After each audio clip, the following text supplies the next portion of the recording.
বাংলাদেশের আতঙ্ক Russell viper. এটা কি সত্যি সত্যি বিষধর সাপ? এই সাপে কামড়ালে অ্যান্টিভেনাম দেওয়ার পরও কি মানুষ মারা যায়, নাকি এর চেয়েও বিষাক্ত সাপ বাংলাদেশে আরও রয়েছে?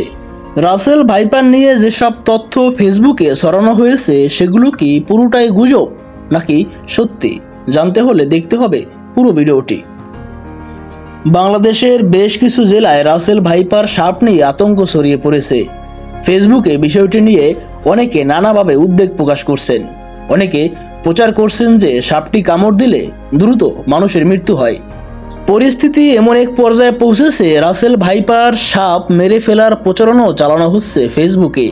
এমন অবস্থায় ফরিদপুরের একজন রাজনীতিবিদ প্রকাশ্যে ঘোষণা দিয়েছেন যে রাসেল ভাইপার সাপ মারতে পারলে প্রতিটি সাপের জন্য 50,000 টাকা পুরস্কার দেওয়া হবে। অনেকে বলছেন রাসেল ভাইপার খুব দ্রুত বংশ বিস্তার করে, ফলে বাংলাদেশের গ্রামাঞ্চলে এই সাপের আধিক্য মানুষের জন্য হুমকি তৈরি করবে। প্রশ্ন হচ্ছে, রাসেল ভাইপার নিয়ে যে মাত্রায় উদ্বেগ প্রকাশ করা হচ্ছে তা কতটা যৌক্তিক?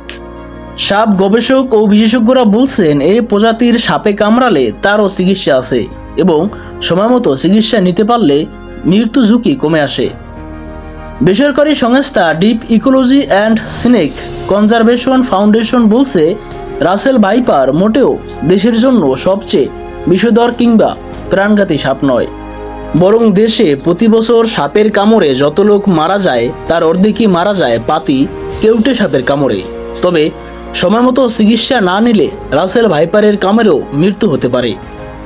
আর স্বাস্থ্যমন্ত্রী সামন্ত লাল সেন গণমাধ্যমকে বলেন, দেশে পর্যাপ্ত পরিমাণ বিষ প্রতিষেধক বা অ্যান্টিভেনাম আছে এবং সব জায়গায় হাসপাতালগুলোতে অ্যান্টিভেনাম রাখার নির্দেশ দিয়েছেন তিনি। বিষের বিরুদ্ধে কার্যকর বা বিষ নিষ্ক্রিয় করতে পারে এমন উপাদানকে অ্যান্টিভেনাম বলা হয়। দ্রুত অ্যান্টিভেনাম ইনজেকশন দিলে অ্যান্টিভেনামের অ্যান্টিবডিগুলি বিষকে নিষ্ক্রিয় করে দেয়, ফলে আক্রান্ত ব্যক্তির জীবন বা অঙ্গ প্রত্যঙ্গ বেঁচে যায়। প্রসঙ্গত, বাংলাদেশে সাম্প্রতিক সময়ে কয়েকটি জেলায় রাসেল ভাইপারের কামড়ে কয়েকজনের মৃত্যুর ঘটনা ঘটেছে। ঢাকার কাছেই মানিকগঞ্জের কিছু এলাকায় গত 3 মাসে বিষধর রাসেল ভাইপার সাপের কামড়ে অন্তত 5 জন মারা গেছে বলে সরকারি কর্মকর্তারা জানিয়েছেন। এরপর ভোলাসহ আরও কয়েকটি জেলায় এ ধরনের সাপ ধরে মারার খবর এসেছে। বাংলাদেশের স্বাস্থ্য অধিদপ্তরের হিসেবে 2023 সালে 4 লাখ সাপের কামড়ের ঘটনা ঘটেছে। এর মধ্যে 7,500 মানুষ মারা গেছে, যাদের বেশিরভাগই কোবরা ও কেউটে প্রজাতি সাপের কামড়ের শিকার হয়েছেন। তবে রাসেল ভাইপারের কামড়ে ঠিক কতজন মারা গেছে তার সুনির্দিষ্ট হিসাব পাওয়া যায়নি।